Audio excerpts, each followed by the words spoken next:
Les doy una cordial bienvenida a la Casa de América, a este homenaje a Beatriz Guido que organizamos en el centenario de esta gran figura de las letras y de la cultura argentina, que tuvo una influencia también en espacios culturales mucho más allá de su país y en concreto que tuvo mucha influencia en España. Hace 100 años murió, celebramos su centenario y además pues ella murió aquí en España, donde estaba trabajando como consejera cultural de la Embajada de Argentina. Aprovecho para saludar a la embajadora de Argentina y también a una sobrina nieta de Beatriz Guido que se encuentra aquí entre nosotros. Y bueno, pues saludo también a los participantes de esta mesa, el gestor cultural José Miguel Onaindia, el cineasta Diego Sabanés, con quienes hemos coorganizado estrechamente este importante homenaje, también a la actriz y poeta Isabel Ordaz, al actor y dramaturgo y director Pablo Messier, a la guionista y presidenta de DAMA, Derechos de Autor de Medios Audiovisuales, Virginia Yagüe, que va a ser la moderadora de la mesa redonda con los ponentes, a quienes queremos agradecer muy especialmente su colaboración para realizar este proyecto. También quiero decir que hoy tenemos esta sesión en la que vamos a hablar, entre otras cosas, a partir de la publicación de un libro titulado Espía privilegiada, Beatriz Guido, un mundo propio en la literatura y en el cine. Desgraciadamente no podemos tener ejemplares para el público aquí, pero el libro lo tienen los autores, que son concretamente José Miguel Onaindia y Diego Sabanés.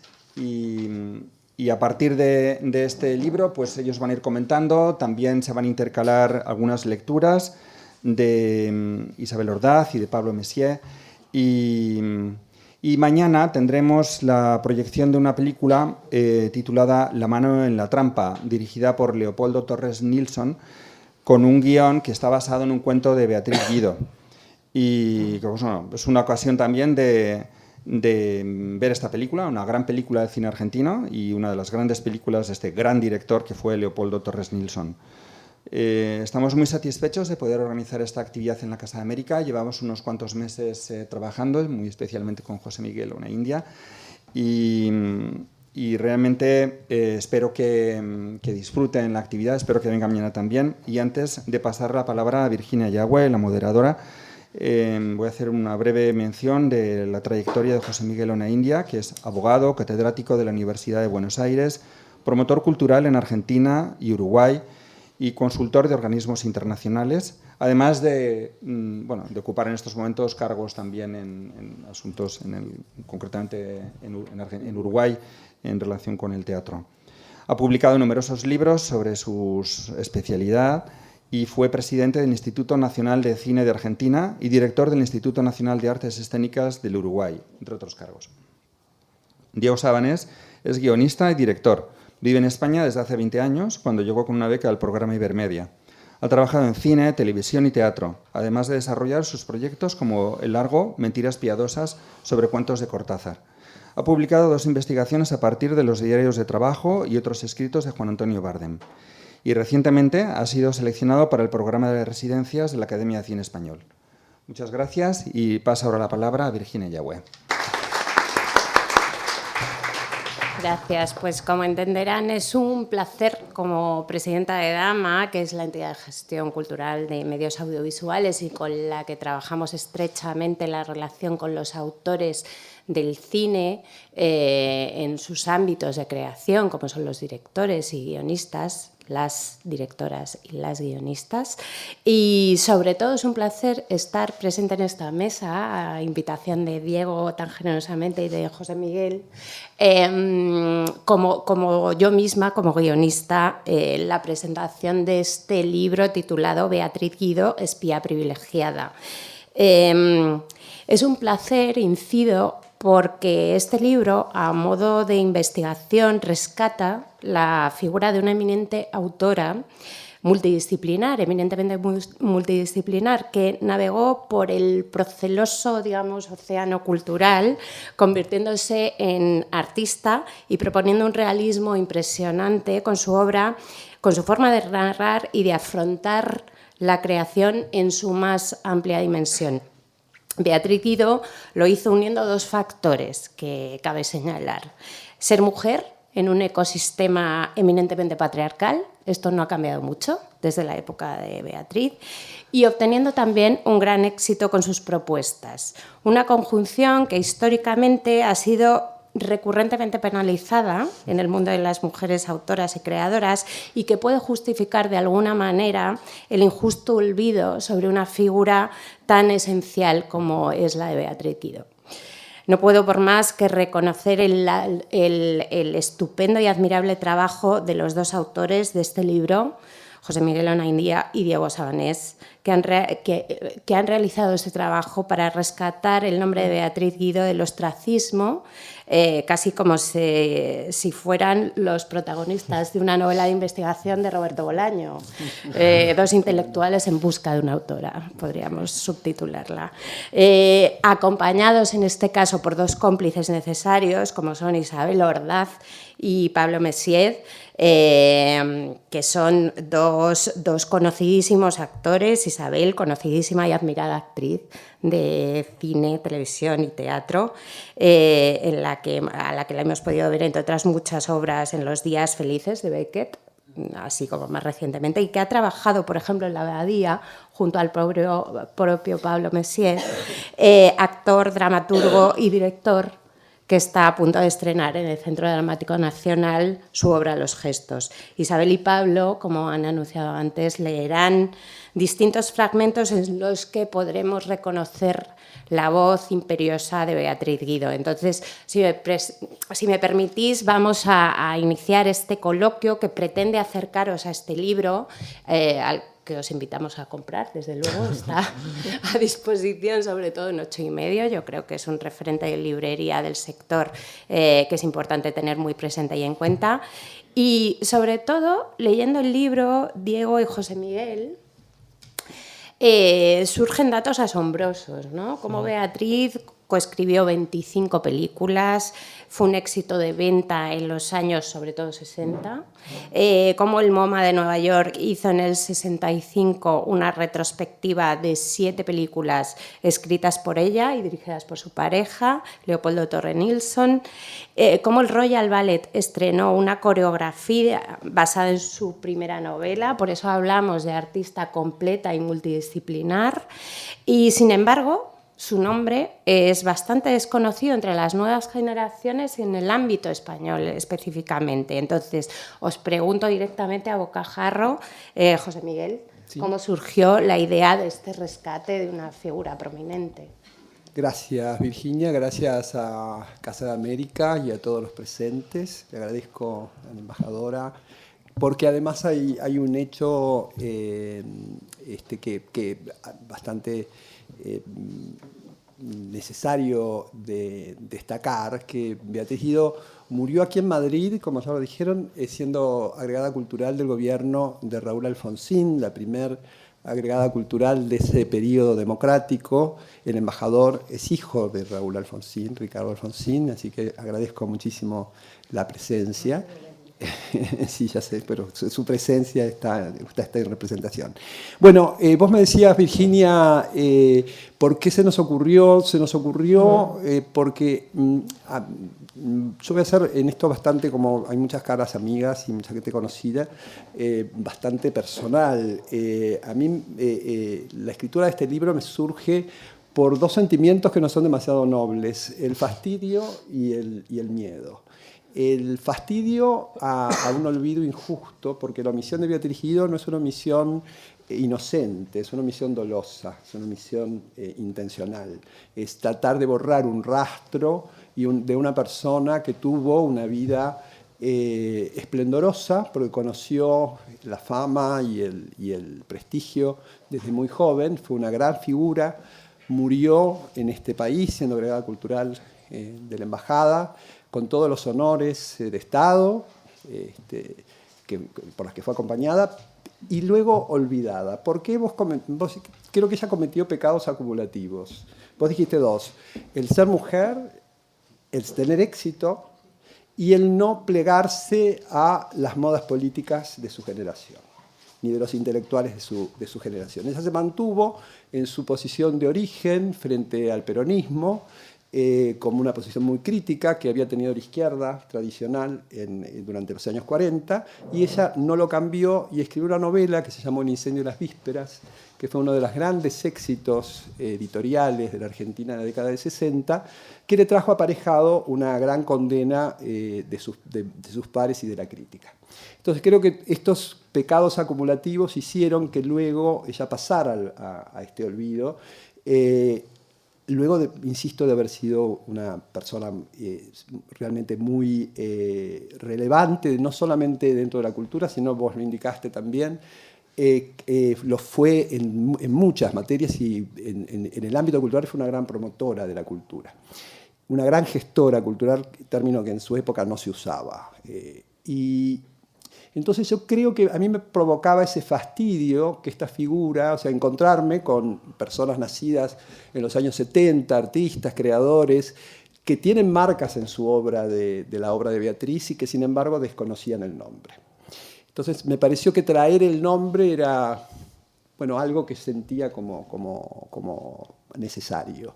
Y o sea, por eso, digo, nació frente a este fastidio por el olvido y este fastidio a este lugar de pionera que tuvo para todo el movimiento feminista.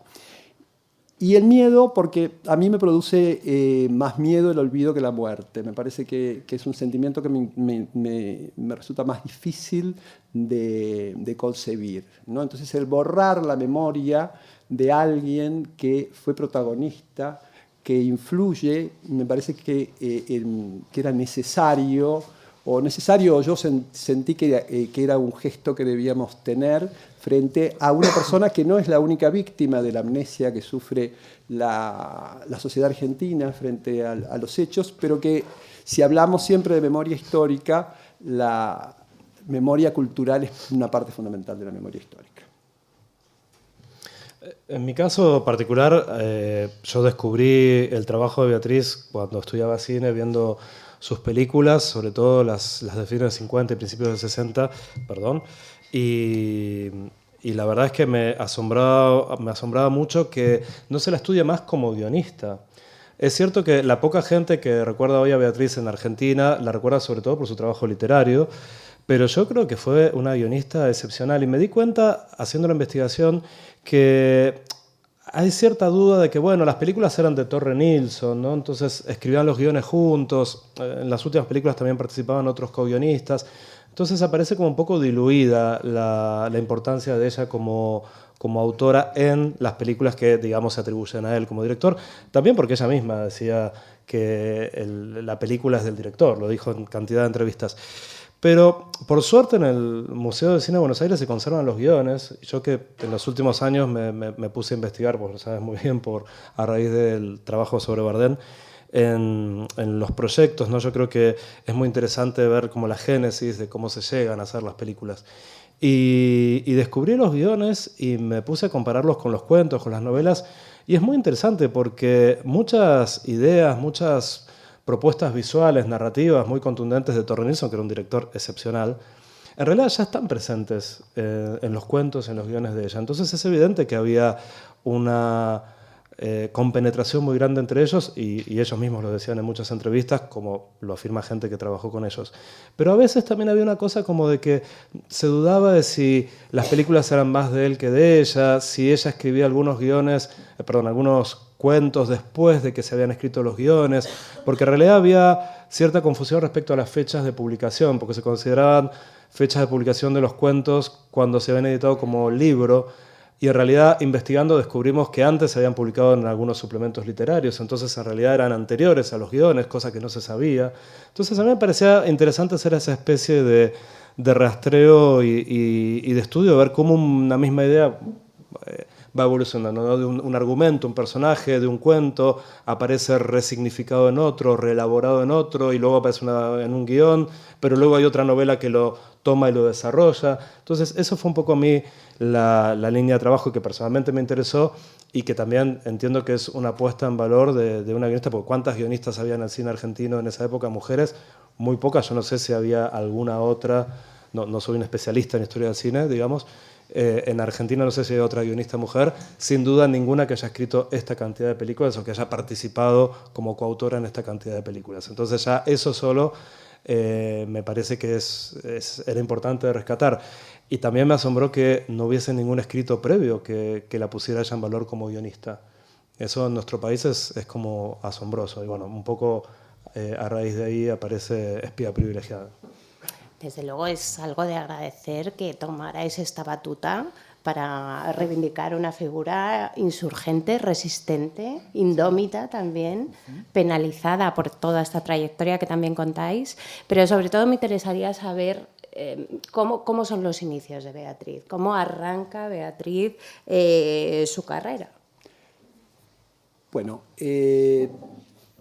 Beatriz nace en una familia muy particular. Nació en 1922, en diciembre de 1922, hija de un arquitecto, Ángel Guido, que era que además de arquitecto era un especialista, un coleccionista en arte barroco y un especialista y un hombre que participaba en todo el movimiento cultural y que creó un concepto junto con otros intelectuales de la época de Eurindia, que era la unión entre las culturas europeas y de los pueblos originarios. Y una actriz, Berta Irino, una actriz uruguaya, que había sido una niña mimada de la escena montevideana de principios del siglo pasado y que dejó el escenario porque se enamoró de este arquitecto rosarino. Rosario es una ciudad de provincias de Argentina, que ella dice una frase muy linda, la que dice que dejó los escenarios porque se casó con el hombre que le prometió el monumento más bello de América. Y esta promesa la cumplió porque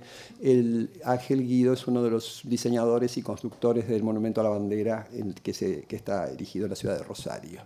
Esta mujer abandonó los escenarios, pero los sustituyó por los cuartos de su casa y cambió los espectadores por las 3 hijas mujeres, de las cuales Beatriz era la mayor.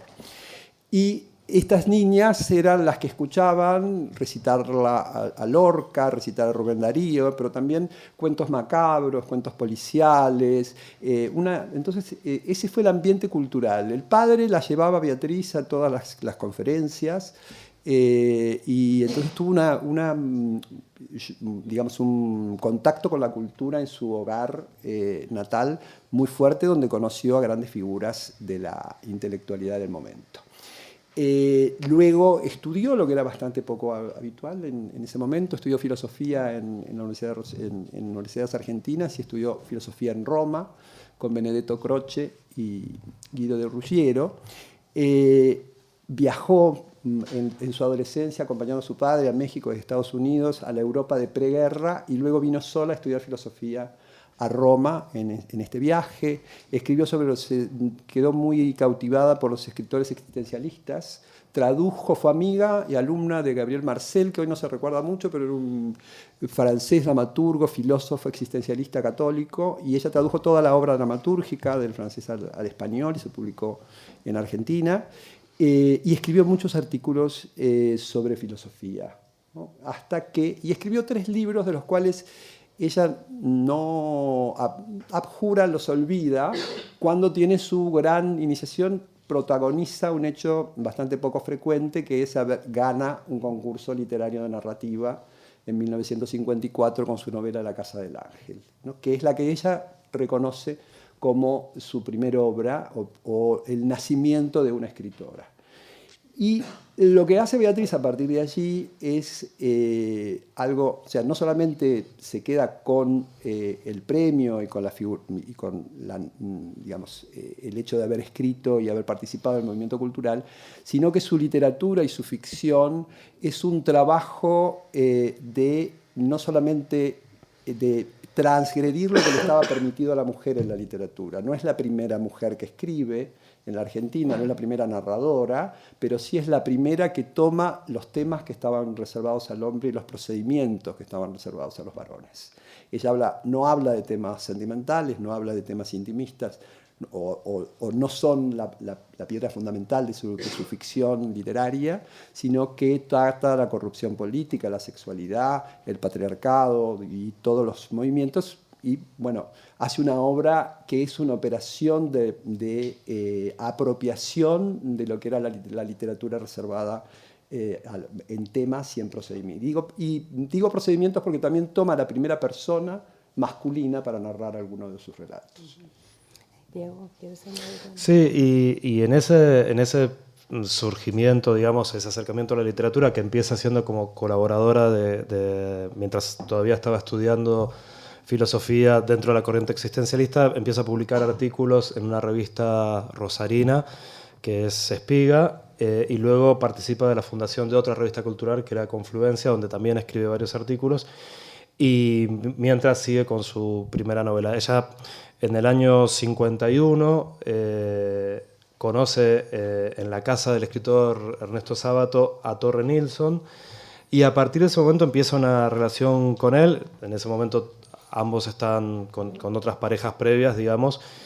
Años más tarde se van a separar de sus respectivas parejas y formar la pareja que ambos de alguna manera sostuvieron por el resto de sus vidas y que fue la que marcó esa cultura argentina del momento.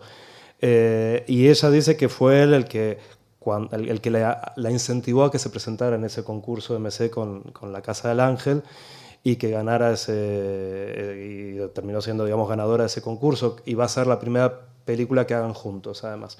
Con lo cual, ese tramo, digamos, de la vida de ambos, yo creo que es particularmente fructífero porque es el comienzo de una relación. Ella en ese momento le gusta mucho el cine, porque el cine ya aparece en muchos de sus relatos. Incluso en muchas entrevistas ella va a hablar de la importancia que tiene el cine para ella en su formación, pero es un lenguaje que le resulta ajeno, y es el lenguaje de él, porque él, Leopoldo Torre Nilsson, era hijo de un famoso director de cine, Torres Ríos, y ya había hecho 5 películas hasta conocerla a ella, pero evidentemente cuando lo conoce hay un cambio muy marcado en la obra de él. Entonces esa especie de contaminación recíproca entre ambos aparece claramente legible, digamos, ¿no? en la obra. Pero me parece interesante también rescatar que ella, en los cuentos que había escrito antes, ya hay una presencia de los temas que luego él, digamos, va a transformar en imagen, ¿no? Y, por ejemplo, el tema de lo arquitectónico, no solamente por ser hija de un arquitecto, pero hay algo en lo arquitectónico, en su obra y en el modo en que para ella las casas están habitadas de presencias, de fantasmas, del pasado, que retumba todavía en sus paredes, que me parece que es muy interesante, porque va a ser uno de los elementos que muy inteligentemente Torre Nilsson tome y reelabore visualmente y sonoramente. Hay un trabajo con el sonido en las películas de Torre Nilsson que yo creo que viene ya de la obra de ella, y que es bastante renovador para lo que era el cine argentino de ese momento. Entonces, nosotros habíamos pensado, para no estar hablando todo el tiempo, intercalar nuestros comentarios con algunos fragmentos de la obra de Beatriz, que al final es siempre lo más interesante. Y hay un cuento en este sentido que por ahí es muy elocuente, que no se había recuperado hasta ahora, había sido publicado en una revista literaria, en un periódico de La Nación, y no aparece en ninguna recopilación.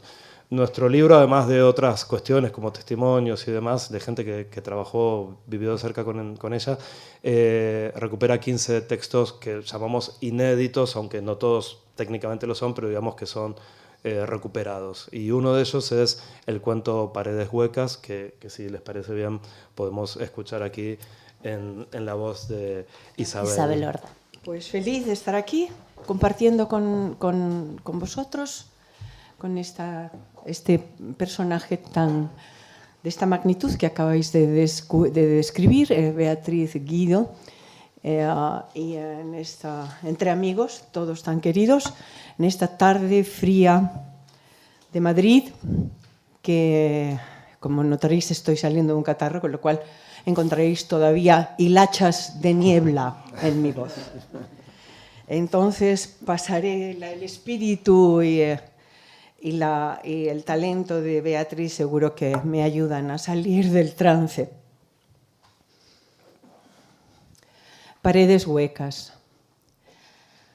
La casa había pertenecido a la familia de mi padre inauguraba la entrada una gran escalinata con 2 negros de bronce sosteniendo en cada mano un candelabro.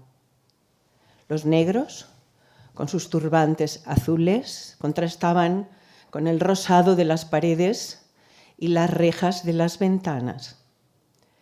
El jardín la rodeaba por los 4 costados y más allá, el parque, se perdía detenido por el río. El parque tenía un lago oscuro poblado de peces y larvas, un esqueleto indiferente de ramas y residuos de pájaros y hojas muertas cubría la tierra. Había también una fuente donde se bañaban 2 duendes que arrojaban una cascada de agua por la boca. De noche, desde mi cuarto, creía oírlos reír, pero el cric-crac de los tientos viejos del columpio sofocaba sus risas. En la terraza había un invernadero. Los vidrios rosados de la claraboya reflejaban una luz mágica en las paredes, cubiertas por las enamoradas del muro. Por las tardes jugábamos al arco frente a la casa, cerca de los negros que guardaban la escalinata. Los arcos quedaban siempre enganchados en ellos al final de la tarde y permanecían allí olvidados, con ese olvido por las cosas que caracteriza a la infancia. Una tarde, mientras me vestía para retratarme, supe que éramos 4 hermanos, 2 varones, Julieta, la mayor, y yo. Tenía entonces yo 8 años y los otros me seguían a distancia de 1 año. Mi padre exigía que mi madre se ocupara noche y día del hijo menor. Yo fui afortunada, no tuve hermanos que me siguieran en edad. Pasaba el día entero junto a ella en las habitaciones altas. Solamente me arrancaban de su lado cuando llegaba mi padre o cuando ella bajaba a comer con mis hermanos. Mi madre no tenía forma ni rostro. No puedo recordarla. Solo veo las cosas que amaba. Sus estuches de terciopelo rojo, un libro de la condesa de Noailles, un manojo de cartas que leía constantemente y un pequeño puff de terciopelo lila donde se sentaba mientras ella, frente al espejo, escuchaba el vals azul que continuamente repetía al levantar el cisne, la caja de música de su pólvora. Después del retrato conocí a mis hermanos, me senté en el comedor con ellos y se cerraron para siempre las habitaciones altas donde vivía mi madre. A mis hermanos los recuerdo comiendo sandías en las siestas de verano y tratando de fumar pajillas de escoba. A mi padre lo veíamos solo en las horas de las comidas y al atardecer surgía de pronto en el parque, sabíamos que nos espiaba. Los niños no deben de estar solos, la soledad y el pecado son grandes amigos. Por las noches nos hablaba del infierno y de las malas costumbres que venían de Europa y del peligro que significaba el cinematógrafo. Pero por sobre todas estas cosas, la voz de mi padre, mis hermanos, los negros de la escalinata, el puff lila de mi madre, están las paredes huecas de la casa, antiguos pasillos estrechos que fueron convertidos en armarios para guardar baúles y estaciones. No estaban iluminados y entrábamos en ellos con linternas o lámparas. Las cosas allí permanecían olvidadas, inencontrables. La casa tenía por esto una doble realidad. Detrás de las paredes estaba esa otra vida oculta. Los maniquíes vestidos soportaban el olor a naftalina. Era un mundo más allá del tiempo y las estaciones, pues mientras todo florecía en el jardín, mientras la glicina coronaba nuestras frentes, dentro de los armarios, los maniquíes de alambre, envueltos en lanas y pieles, Soportaban pesados abrigos y sombreros embutidos hasta las sienes y en el invierno mostraban sus cuerpos mutilados, desnudos, con nuestras ropas de verano. Además, estaban siempre las sombras almacenadas. Cuando murió mi madre, nos llevaron al otro lado del parque y nos dijeron que volveríamos a verla en otra vida. A la mañana siguiente supimos de la partida del cortejo fúnebre por el ruido de los cascos de los caballos retumbando en el invernadero. Yo asomé la cabeza por un vidrio roto de la claraboya rosada y lo vi alejarse sin dolor. No podía imaginarla muerta. Me parecía escondida, esperando las próximas estaciones, detrás de las paredes, en los armarios, como uno de esos maniquíes vestidos con nuestras ropas abandonadas. Mi madre esperaría, pensé, quizá esté esperando todavía, en el alma de los maniquíes, detrás de esas paredes, su arribo a futuros nacimientos, y cuando las puertas se abrieran para su regreso a la vida, aparecería ridícula, desnuda en el invierno y vestida en el verano. Ah, los muertos de mi familia podrían ser como la novia de Módena, aquella mujer que quiso sorprender a su marido en la noche de bodas escondiéndose en un arcón. Pero él no comprendió su deseo de vivir un instante entre las sombras para luego ser recuperada por la luz. 10 años después la encontraron. Encontraron sus huesos y la corona de azahares. ¿Por qué no encerrarnos con ella? Pensaba. Destruir el grito de los duendes en el parque, la rueda que gira, el carrusel y las voces de mis hermanos. ¿Por qué no ser maniquí, sombra o mujer del castillo de Módena? Pero esas cosas suceden en la adolescencia. Ahora vivimos asomados a nuestro pasado que limita nuestros sueños. Ese mundo se ha perdido en mi memoria. La casa, el parque, el puff lila de mi madre. Pero cada vez que abro una puerta y entro en un nuevo cuarto, aparecen arrebatándome el vacío detrás de las paredes, el olor a naftalina, cabezas sueltas sobre un único pie y esas almas enterradas de mi familia esperando no sé qué de nuevos nacimientos.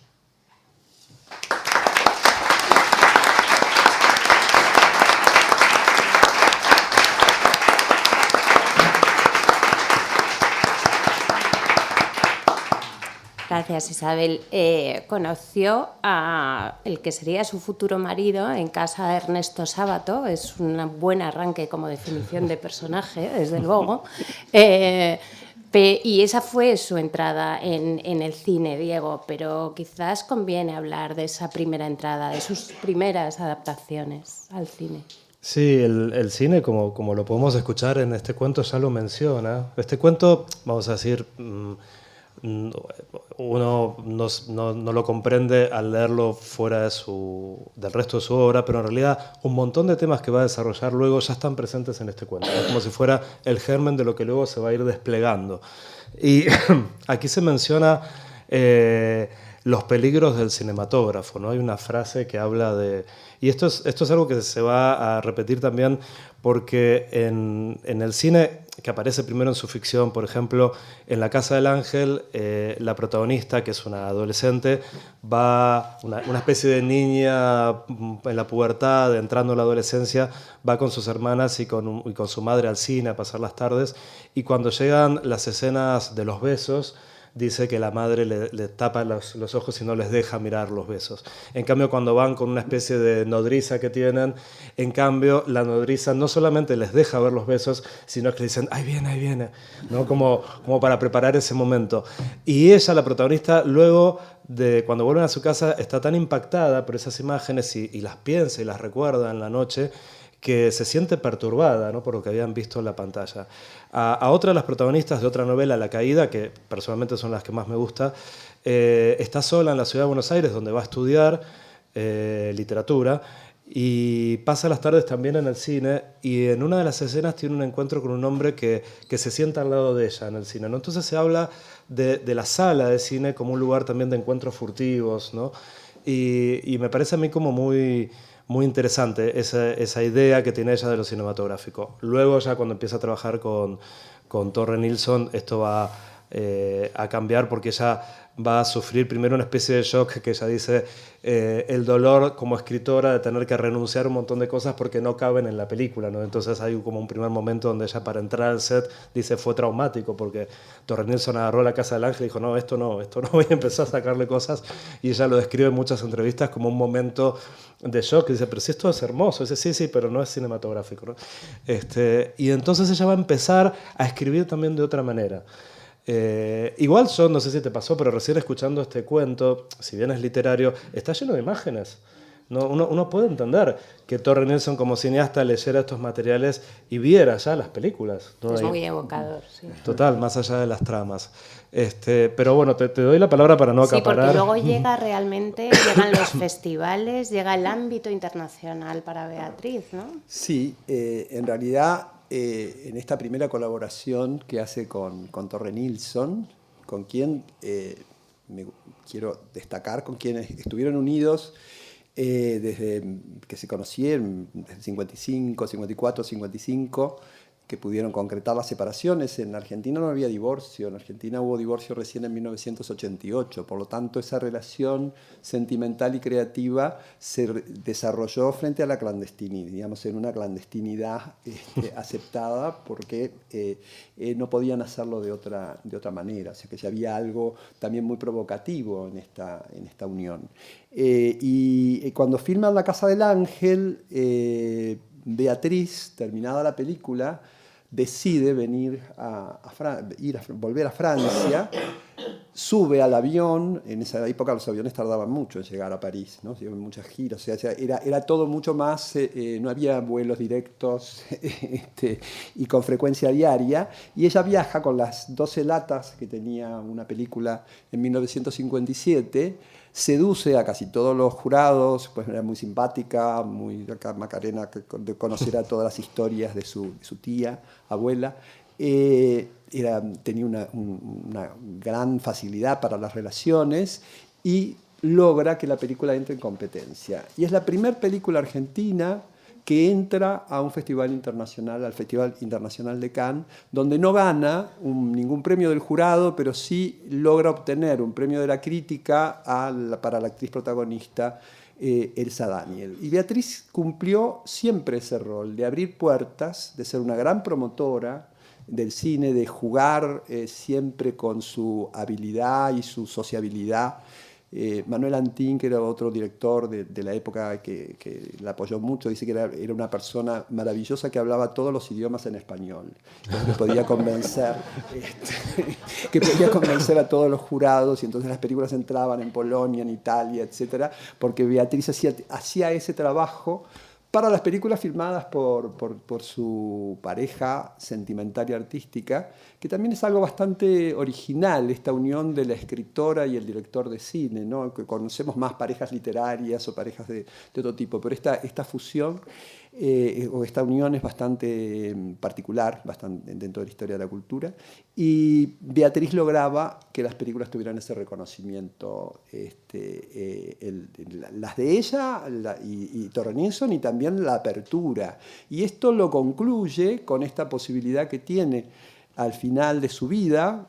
Torre Nilsson muere muy joven, a los 54 años, dejando 28 películas filmadas, de muy diverso tamaño y de ejercicios de coproducción absolutamente audaces para la época. O sea, Torre Nilsson conseguía un productor norteamericano y filmaba una serie de películas en Costa Rica. Sedujo a un norteamericano para que pusiera dinero para filmar Martín Fierro, por ejemplo, en Argentina. Digamos, tenían ambos ese simbiosis, esa posibilidad de hacer ejercicios muy arriesgados, no solamente en lo temático y en lo estético, sino también en el aspecto de la producción. Para la época donde las coproducciones eran mucho menores, ¿no? En general, Europa no coproducía, o los países no había un ejercicio de coproducción como el que hay en la cinematografía contemporánea. Y Beatriz tuvo esta oportunidad. Ella, luego de la muerte de Nilsson, en 1978, viene a Madrid porque Losada, que era una de las editoriales que le publicaba sus novelas, ella había comenzado en un exilio que habían tenido con Torre Nilsson aquí por obra de la censura. Había comenzado a escribir una novela, La Invitación, que la concluye, ya muerto Nilsson, y luego, cuando Raúl Alfonsín es elegido presidente, ella también ahí es bastante audaz en su elección política, porque se afilia al radicalismo y declara su adhesión a la candidatura de Alfonsín antes de que eso fuera una tendencia, antes de que se supiera, antes de que Alfonsín ganara la elección. O sea, lo hizo con mucha anticipación, participó de ese círculo áulico que tuvo Raúl Alfonsín, de intelectuales y gente de la cultura que lo acompañó, y vino aquí y hizo una tarea realmente formidable. Y yo, desde el punto de vista de la gestión cultural, aquí hay muchas personas que nos dedicamos a esa promoción y a esa actividad, yo creo que Beatriz es un ejemplo porque siempre se proponía lo imposible. Era imposible para un cineasta argentino pensar entrar en Cannes en 1957, y ella lo logra. Era imposible llegar aquí y abrir una oficina de promoción del cine argentino en la Embajada Argentina, ¿no? Que es lo que hace y lo que inicia toda una posibilidad de nuevo contacto entre el cine europeo y el cine argentino. Entonces, digamos, aquí tiene esa posibilidad de utilizar la función pública para ponerla al servicio. Fue una época era una época muy particular para la Argentina. La Argentina tenía que salir de ser ante el mundo el país de la dictadura, de los desaparecidos y de las torturas, para ser un país nuevamente considerado en el mundo. Y ella logró, a través de la cultura, ayudar a todos los artistas que estaban aquí exiliados a volver a su patria y a promover y a mostrar el cine y la literatura argentina como algo absolutamente renovador, que mostraba una sociedad que era capaz de producir actos creativos muy importantes. Es una anécdota muy interesante que en una muestra Alfonsín solía viajar con una semana de cine argentino para mostrar en sus viajes. En un viaje a Italia llevaron una muestra de películas argentinas, y Mauro Bolognini dijo: la Argentina es un país de locos por el cine, porque solamente un país que tiene esa locura por la expresión audiovisual puede producir películas de lenguajes tan diferentes. Claro, una loca por el cine capaz de viajar con 12 latas de películas seguramente compuestas por nitrato de plata, altamente inflamable, en un vuelo larguísimo, que demuestra su posición y realmente su vehemencia y su apuesta por el cine. Así que solo puedo pedir a Pablo Messier que nos haga escuchar la voz de Beatriz en declaraciones a propósito del cine. Soy, como toda la gente de este tiempo, de alguna manera hija del cine. Con mi abuela nos íbamos a ver, cuando yo era chica, hasta 3 películas por día. Pero entiendo que cine y literatura son 2 lenguajes distintos. La literatura alimenta al cine y el cine alimenta a la literatura, pero el escritor debe saber, cuando entrega una obra, que ésta ya no le pertenece. El director le pondrá su propio contenido, la transformará a través de otra forma de lenguaje. La Casa del Ángel se basó en mi novela, pero Leopoldo hizo con ella una cosa distinta que, si bien conservó su espíritu, no mantuvo su descripción lineal. A mí el cine me dio lo que podría denominar calle, un sentido absoluto de mis personajes. Esa clase de torre de marfil en la que a veces nos encerramos los intelectuales, la perdí gracias al cine. Luego de una entrevista en La Nación, en la revista de La Nación del año 1983, le preguntan: como escritora, ¿te importa mucho la verdad? Y ella contesta, la literatura no tiene nada que ver con la verdad. El arte existe para salvarnos de la verdad. Mi literatura está hecha de obsesiones. Rémy de Gourmont decía que para que haya una verdad se necesitan dos elementos, un hecho y una abstracción. A mí me interesan las abstracciones. El escritor es un andrógino total. Me dirás, ¿y por qué no el actor? Un ser que se mira al espejo cada día y no ve su cara sino la de otros. Flaubert era Madame Bovary, él lo dijo. El escritor no tiene sexo. Es como Orlando, de Virginia Woolf. Y en otra declaración, en otra entrevista, dice, comencé a narrar historias antes de aprender a hablar. Creo que por tratar desesperadamente de captar la atención de los demás. Y le preguntan, entre las percepciones sensoriales que influyen en su obra, ¿cuál es la preponderante? El tacto. Solamente por acercamiento afectivo con mis personajes, con los objetos y los hechos, puedo llegar a vivificarlos literariamente.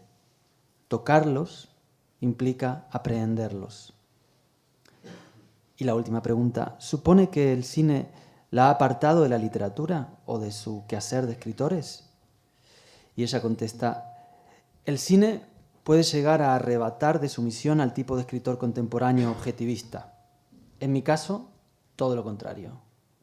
El cine me ha ayudado a visualizar. Ha favorecido el diálogo de mis personajes también. Sin embargo, ese mismo cine me afirma cada día en mi único medio expresivo, el oficio de escribir. Así que realmente, José Manuel, el cine no la arrebató de la literatura. No, muy por el contrario. Mientras producían todas estas películas, que es fundamentalmente el núcleo de películas de Torre Nilsson basadas en cuentos o novelas de Beatriz Guido se produce entre 1957 y 1966.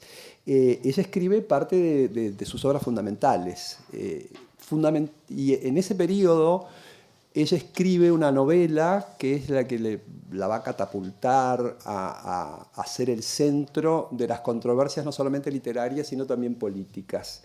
Entre 1960 y 1964 ella escribe una novela que se llama El incendio y las vísperas, que alude a un episodio que transcurrió durante el segundo gobierno de Perón. Y ahí hace una pintura de época de ese régimen y de lo que sucedía en la Argentina. Es un retrato de la decadencia de la alta burguesía argentina y de todas lo que sucedía. Es una novela que introduce por primera vez en la literatura argentina la palabra desaparecido. En 1964, digamos, el procedimiento fue usado y todo, digamos, lo incorporamos recién al finales de los 70 con las dictaduras latinoamericanas. Ella ya lo usa en 1964 exactamente para explicar el procedimiento de cómo se perseguía a los opositores. Y esa novela vende en la década del 60 200.000 ejemplares cuando la Argentina tenía 20 millones de habitantes. Es decir, el 1% de la población compró El incendio de las vísperas. Y ahí también ella ejerció una operación sobre la realidad que me resulta muy audaz, porque se convirtió en agente político y convirtió a los políticos en críticos literarios. Ella logra con estas novelas, no es la única que trata sobre la historia argentina del siglo XX, hay un grupo de novelas que se llama La Saga Nacional, que comienza con Fin de Fiesta, continúa con El incendio de las vísperas y con las novelas, con 3 novelas finales en distintos periodos de la Argentina. Y ella cumple ahí, su maestro, al que nombré italiano, Guido di Ruggiero, le anuncia que su obra va a ser el fruto de su obsesión por la patria. Y entonces ella vuelca todo ese amor y ese interés por los hechos políticos en ese grupo de novelas y logra que un presidente de la República la felicite, le mande una carta y la cite a su despacho por la aparición de Fin de Fiesta, y que Perón desde el exilio la España franquista hable mal y critique severamente la aparición del incendio de las vísperas. Y ella protagoniza, ella asume ese carácter de agente transgresor, ¿no? Como sería una palabra más contemporánea. Es una personalidad que permanentemente desde su literatura y desde su conducta juega y atrevidamente con la realidad. O sea, transgrede los cánones de lo que es correcto o incorrecto, que sería lo que aplicaríamos hoy como parámetros. Ella es absolutamente incorrecta en su obra, en su vida y en sus declaraciones. Entonces, en su personalidad pública ella no se negó a aparecer en o sea, usó todos los medios masivos de comunicación. O sea, en eso también se anticipó, porque fue una especie, eso lo tratamos en el libro, lo preguntamos porque no lo queremos afirmar, pero creemos que es la primera artista pop de la Argentina y del medio, porque se adelanta al movimiento pop en más de una década y juega permanentemente, ¿no? Con la aparición en los medios, con la contradicción. Hace un gran elogio siempre de la ambigüedad, de lo ambiguo, de lo contradictorio. En el mismo reportaje puede decir una cosa y luego contradecirse. Juega mucho con esta figuración pública, y eso también está en su obra. Entonces, creo que no se la alejó de la literatura. Ella escribió 18 libros, algunos son recopilaciones de cuentos que va ordenando de diferentes formas a través del tiempo, y 24 o 25 guiones para cine, sobre obras propias y sobre adaptaciones de autores. Por ejemplo, escribió una adaptación de Memorias del subsuelo de Dostoyevsky, entre otros, y muchos autores argentinos como Roberto Alto o Ricardo Rojas, etc.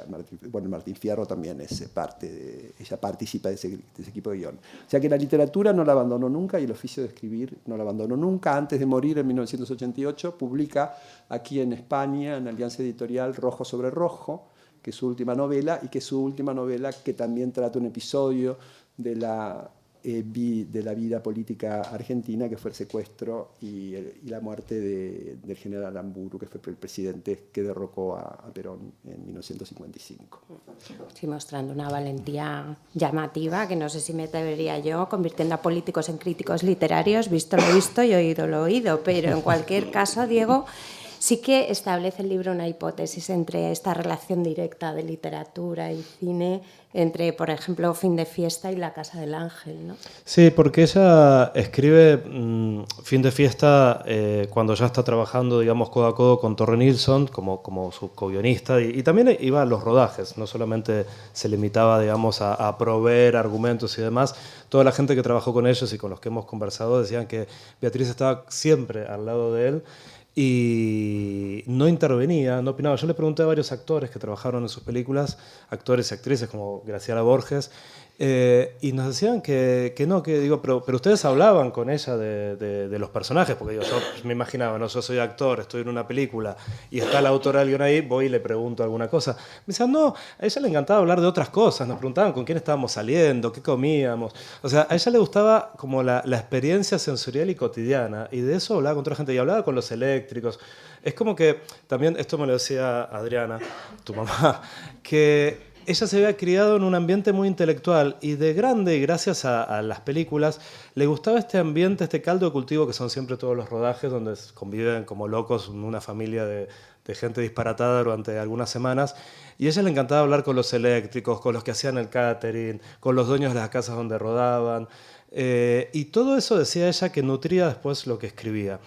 Y yo lo que noté también es que cuando, digamos, ella escribe La Casa del Ángel, que es una novela narrada en primera persona por una adolescente, digamos, pero en la película Torre Nilsson introduce una subtrama que se independiza, digamos, ella está fascinada por un diputado, por Pablo, y Torre Nilsson sigue la vida de Pablo también, o sea, introduce una trama paralela. Entonces, por momentos seguimos a ella y por momentos lo seguimos a él. Eso no pasa así en la novela. Pero esa trama, en realidad, es muy, muy parecida a lo que luego desarrollado va a ser Fin de Fiesta, que fue la primera novela, digamos, incluso antes del Incendio de las Vísperas, que la va o sea, su primera novela famosa es La Casa del Ángel, pero luego Fin de Fiesta es su primera novela en donde enfoca temas políticos de la realidad cercana, digamos, y que va a ser un éxito enorme, solo superado por El Incendio de las Vísperas. Y yo creo que toda esa trama de Fin de Fiesta, para mí es un desarrollo, esto lo hablábamos por supuesto con José Miguel, de esa otra trama que agrega a La Casa del Ángel Torre Nilsson cuando la adapta. Entonces ella, en lugar de quedarse como amilanada, es como que no toma lo que él le agrega y le da una vuelta más y lo transforma en toda otra novela, llevándolo a otro territorio, por supuesto. Y esto es algo que va a hacer en varios momentos. Por ejemplo, ella escribe un guión que va a dirigir otro director, Fernando Ayala, que se llama la película Paula Cautiva. En realidad es un cuento que se llama La Representación. Y ese guión ella lo escribe mientras Torre Nilsson está robando la terraza. Y la protagonista de Paula Cautiva es en realidad idéntico a un personaje de los varios que aparecen en la terraza. Entonces, mientras ella rodaba una película, agarraba un personaje y lo desarrollaba y escribía otra con eso. O sea, tenía esta cosa como de ir tomando y reprocesando y absorbiéndolo todo, que es muy palpable, quiero decir. Te lo cuenta la gente, pero además lo ves en su obra, cuando empezás a conectar, ¿no? Venir con puntos. Y a mí eso me habla de una especie de fervor en ambos. Aparte ellos contaban, se levantaban muy temprano los dos, a las 5 de la mañana, y se ponían a leer, a escribir, iban a estrenos, iban no solo a festivales, se instalaban en hoteles. Ella cuenta que iban a Nueva York, por ejemplo, y se instalaban en un hotel modesto, pero que quedaba detrás de un hotel, no sé si era, ¿tú te acuerdas qué hotel era? No sé si era uno de primerísima línea, y entonces citaban a la gente en el hotel, en la confitería del hotel famoso, pero en realidad estaban alojados en otro. Y ella lo cuenta sin ningún pudor. Al lado de una funeraria era el hotel.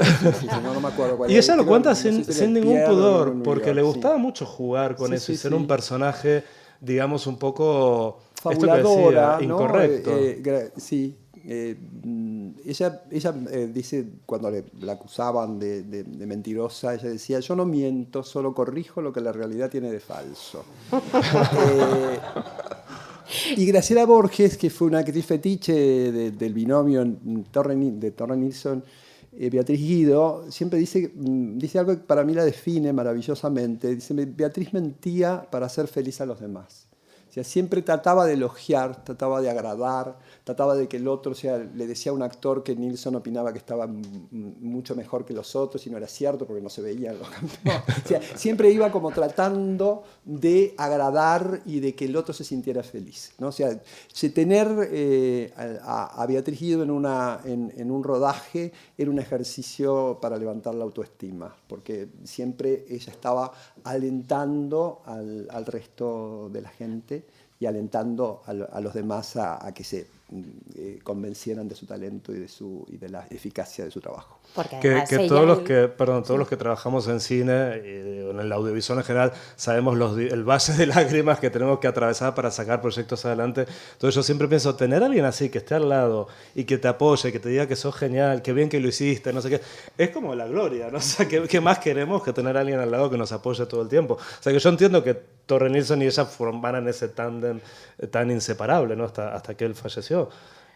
Porque realmente era genial tener a alguien así. Porque además José Miguel en los 60 ella adquiere una relevancia mediática muy, muy notable. Esto condicionó su recorrido.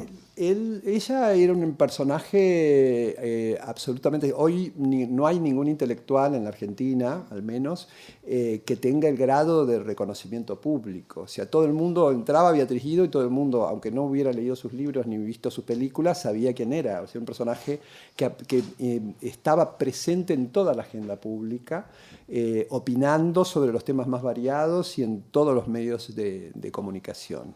Y además hizo...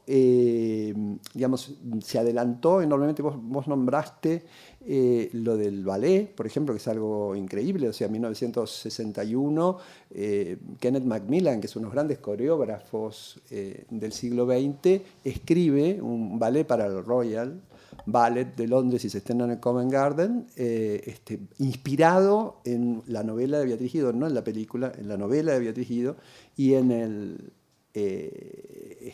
una obra de Colette. O sea que ella ya integraba, en estos años no había cumplido todavía 40 años, y escribió sobre todos estos temas, ¿no? O sea, todos estos hallazgos que tiene o estas anticipaciones, también las tienen en la audacia de sus temáticas. Entonces hay un cuento que queríamos que leyera Pablo, que se llama Una hermosa familia, y que, bueno... Me acerqué hasta rozar su mano. La sal, por favor, repetí en voz alta para que me reconociera. Sí, seguramente, afirmó incoherente mi padre. Terminé el postre de almendra, que me sabía a pepitas de ciruela, y con voz calma y segura anuncié: esta tarde voy a buscarlo.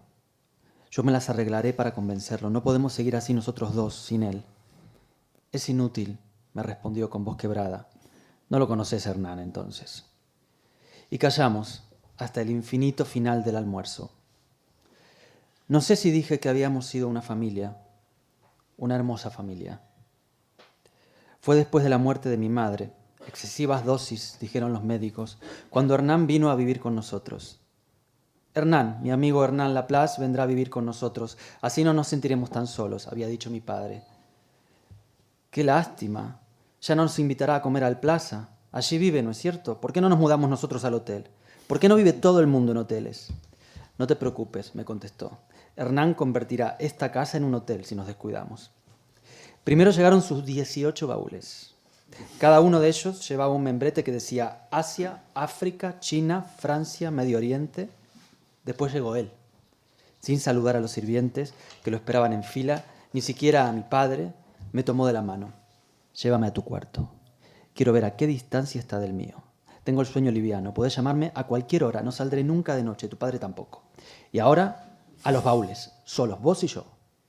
Telas de oriente, piedras duras, mágicos tapices, marfiles, mapas, cítaras, esencias, dagas. Como del cofre de un mago comenzaron a aparecer desde el fondo de los baúles de Hernán. La casa, esa vieja antesala de la desolación, donde el tercer imperio se mezclaba al pompeyano, se convirtió en un misterioso laberinto donde cada cuarto podía ostentar el cartel que definía a cada baúl, la sala china o el salón de Persia. Por las tardes, a mi regreso del colegio, el mucamo tenía orden de no avisarme en qué lugar Hernán aguardaba. Ningún día debe ser igual a otro. La humanidad es tan semejante al mundo animal. Ya la rutina es uno de sus más detestables privilegios. ¿Por qué te disfrazas? No son disfraces, tontito. Son kimonos, túnicas, si preferís llamarlas así. Esta pertenecía, o mejor, la compré en un mercado malayo, a un príncipe. Y comenzaba un delirante relato que, puedo decirlo ahora, yo fingía creerle. Mis años de soledad me habían enseñado que no es fácil soñar o creer en otro mundo más allá del nuestro. No se puede creer en el mundo de las hadas si no nos han revelado dragones, brujas, espectros, fantasmas. Ni hadas ni espectros, pero yo fingía creerle. Mi padre regresaba de la estancia de los fines de semana.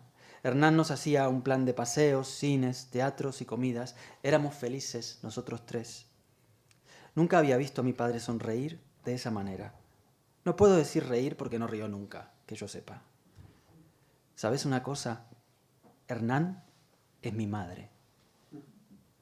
El ómnibus del colegio me traía de vuelta, pero el camino era demasiado largo. Hernán decidió ir a buscarme a la salida de clase. Una tarde, mientras formábamos fila, Julián Peña susurró a mi oído: «Mira qué viejo marica, ese gordo». Entonces pude verlo. Quizá no lo había visto nunca. Era blanco y gordo, muy gordo. Más alto que el resto de la gente, y su cabello blanco parecía una peluca empolvada. El bastón, uno de tantos, de oro y marfil, lo hacía más extraño aún. Traté de deslizarme de la fila sin ser visto.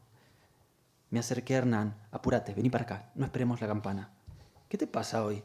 Nada, no me siento bien». De pronto se apoderó de mí una profunda vergüenza. Había estado a punto de pedirle que no volviese a buscarme.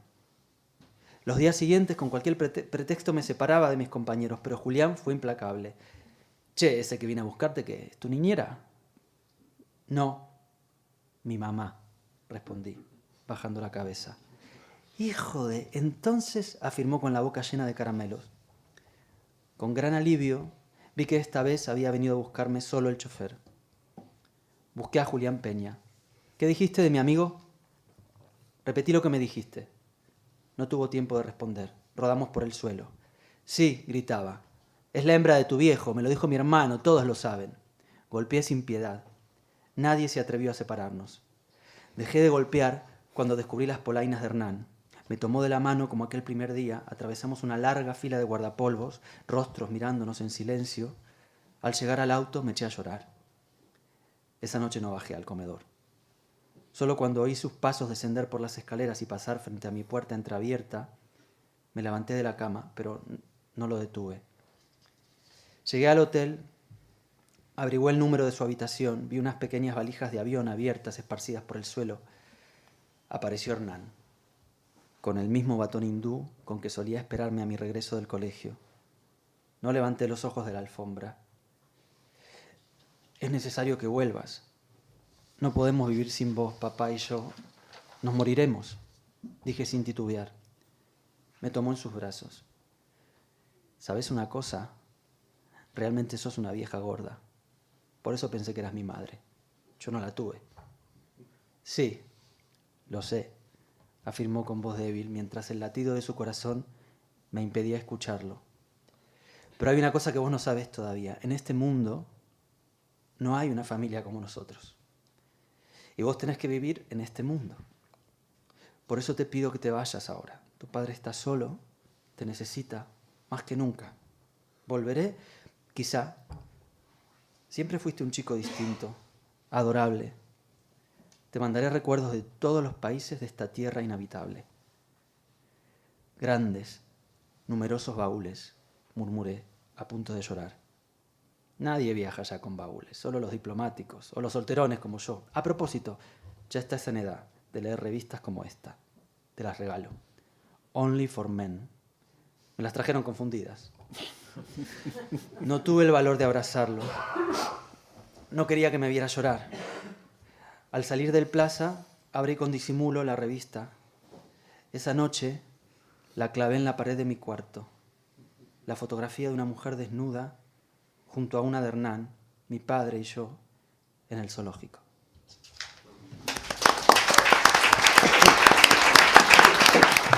Bueno, llegamos al desenlace, tenemos que llegar, Sí. Porque además esta casa que nos acoge tiene un plazo de tiempo para el cierre de este Me parece encuentro. muy bien. Pero no quiero y que... paciencia de los oyentes también. Sí, pero no quiero que despidamos esto sin hablar de estos desenlaces de 1978, que es cuando muere Torre Wilson, y además con esta presencia de Beatriz, cómo cambia de alguna manera su presencia, teniendo en cuenta que hablamos de los tiempos de la dictadura. Entonces me gustaría escucharos en ese sentido, Diego. Sí, Bueno, al ella, final- perdón, en realidad se vuelca mucho a seguir manteniéndose activa. Obviamente desaparece un poco por un tiempo de la escena pública, se recluye, pero enseguida se dedica a seguir difundiendo la obra de Torre Nilsson, se crea un premio con su nombre y demás, y luego poco a poco va volviendo a escribir. Vamos a decir que si bien durante la dictadura obviamente los márgenes de expresión estaban acotados, ella no perdió oportunidad, ya lo había hecho antes de manifestarse contra la censura, hizo un montón de declaraciones, participó de hecho en una marcha en los años 60, antes cuando todavía vivía Torre Nilsson, que estaba rodando fuera, una marcha que terminó con muchas personas presas, ¿no? Intelectuales y artistas. No es el caso de ella, digamos, pero ella participó. O sea que nunca, en ese sentido también yo creo que a su manera fue una mujer valiente, ¿no? Porque un poco jugando este personaje de mujer excéntrica y pop también, que a veces hacia el final quizás de la década del 70 o a mediados de la década del 70 también tenía un puntito un poco frívolo, ¿no? A veces aparecía haciendo declaraciones con unos vestidos así muy 60s y demás, que un poco la convirtieron en un personaje que quizás eclipsó, ¿no? a su obra previa. Pero sin embargo yo creo que debajo de ese juego seguía habiendo una mujer muy comprometida y muy, digamos, sin pelos en la lengua, ¿no? Sí, yo creo que su obra, sus ficciones, no son ni graciosas, ni ocurrentes, ni frívolas. Rasgos que ella en su vida pública podía demostrar. Y ese compromiso que tuvo con la sociedad argentina, ese compromiso que tuvo con la cultura y con la promoción de la cultura iberoamericana lo llevó hasta su último momento, hasta que ya muy afectada en su salud física, decidió vivir aquí en Madrid, abrió su casa de la glorieta de Rubén Darío a todos los exiliados, a toda la gente que llegaba, era de una generosidad realmente loable, y con esos signos de personalidad dejó, y ese personaje maravilloso se eclipsó, y es lo que tratamos de devolver al presente este nombre. Yo creo que hay un problema en la cultura contemporánea, que la obsolescencia tiene cada vez plazos más cortos. Entonces parece que el concepto de posteridad ha desaparecido, y sin embargo creo que siempre la cultura avanza mirando en cierta forma o de reojo hacia el pasado, y que en la literatura y en las ficciones de Beatriz Guido podemos encontrar la fuente de muchos relatos, y que hay muchos signos, aún en quienes no conocen ese nombre, en la literatura y en el cine argentino están sus temas y están sus marcas, están las marcas de su estilo.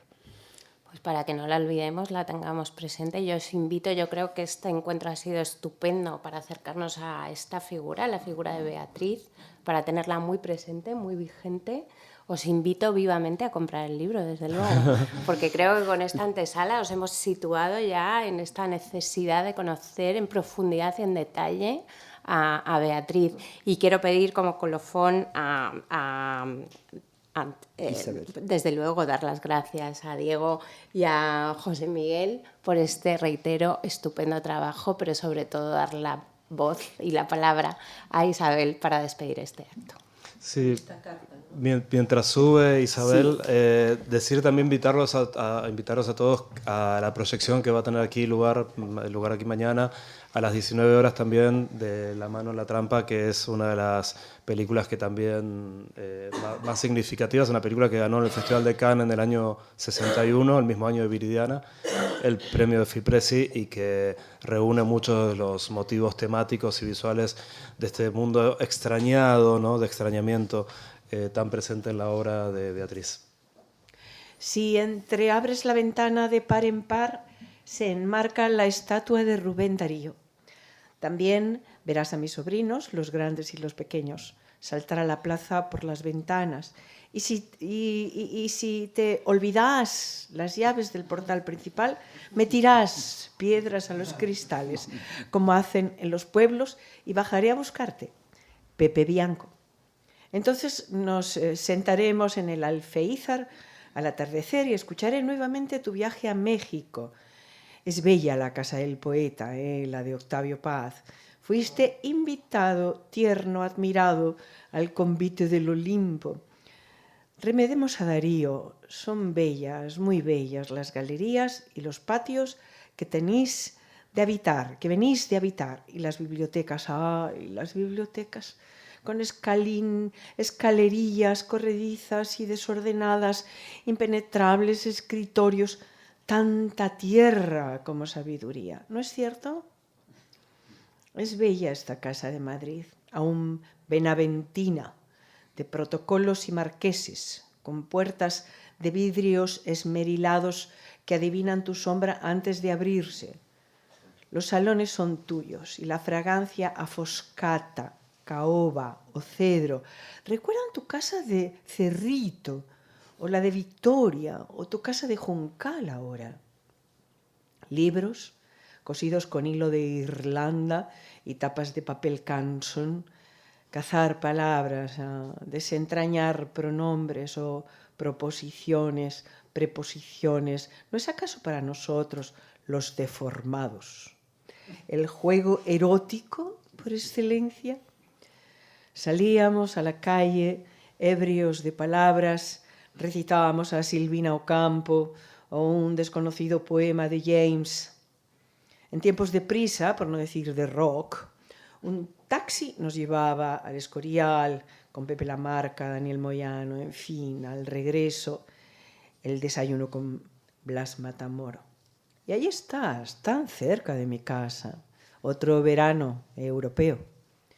Cuando doblo cada esquina detrás de los vidrios esmerilados, son 1000 suspiros que abren los portales y reconstruyo palabras, poemas, recuerdos presentes y futuros, y solo me queda un niño de la mano de su padre con boina blanca en una manifestación callejera, o un escritor de ese país que me parece mentira que fuera fundado. Rafaelito, a la entrada de la casa, tiene colgado en el guardagabanes, como él decía, un smoking de ballet de color verde, y atiende por el milagro de las plantas bajas su caseta, su kiosco de helados, y a nosotras, sorprendido, absorto el sevillano de nuestra torpeza con las cosas, de nuestro inhábil oficio de espías de biblioteca, cazadores de palabras y dueños, a veces, del dominio sagrado de la palabra. Nos espiaba al atardecer para adivinar cuándo comenzaba el erotismo. Otro salto, te piden los niños al kiosco de helados y las pesetas se te iban, Pepe, entre cucuruchos y acertijos. Ellos, los chicos, te amaban y se negaban a veces a regresar con sus padres. Pero la tarde avanza, es tibio el aire, y el paseo de la Castellana los espera. Allí parten.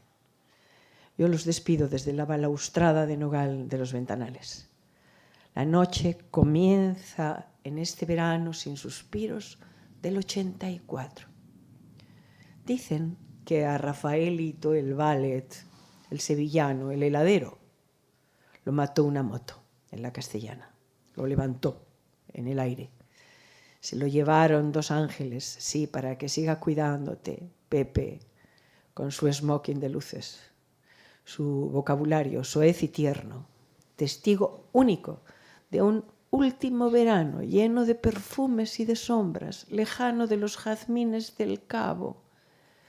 Verano sereno, inmortal, que nos regala la vida antes de acompañar tú también a mi hermana al juego indescifrable de la muerte.